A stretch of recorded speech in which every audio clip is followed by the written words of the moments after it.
مساء الخير أصدقائنا أصدقاء محامي الشارع، يا رب تكونوا بخير دايما.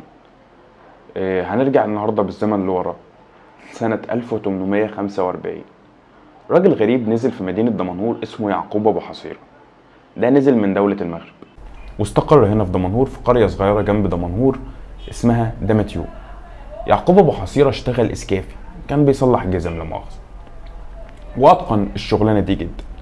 في خبر غريب انتشر في جريدة قديمة سنة 1920 كان بيقول إن حصيرة غريبة تحمي من الأمراض، وكان يعقوب مشهور بالحصيرة بتاعته دي. كان بيقول إن هي بتدفيه في الشتاء وبتجيب له هوا في الصيف. وكان الغريب في الأمر إن الحصيرة دي كانت بتحميه من خطر الشتاء.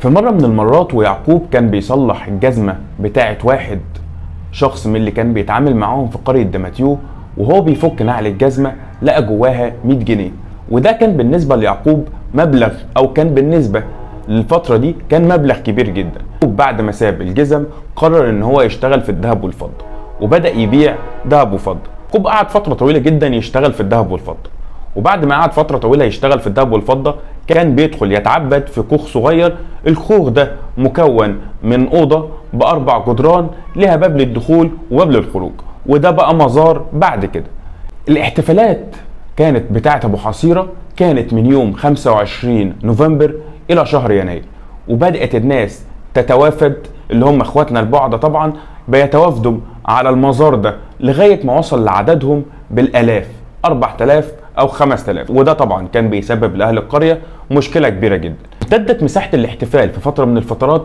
إلى 8500 متر حول الضريح، اللي هو كان في الأساس 350 متر بالكتير جدا. سنة 2001 صدر قرار من الوزير السابق فاروق حسني بجعل ضريح أبو حصيرة ضمن الآثار القبطية والإسلامية، رغم إنه ما عداش عليه أكتر من 100 سنة، وده طبعا سبب أزمة كبيرة جدا بالنسبة للناس أو بالأخص سكان القرية. سنة 2014 صدر حكم شهير جدا للدكتور محمد عبد الوهاب خفاجي بإلغاء الاحتفالات في ضريح أبو حصيرة لمخالفتها النظام العام وتعارضها مع الشعائر الدينية.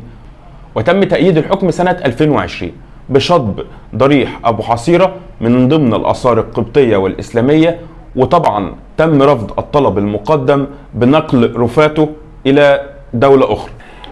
ودي كانت حكاية الأرض.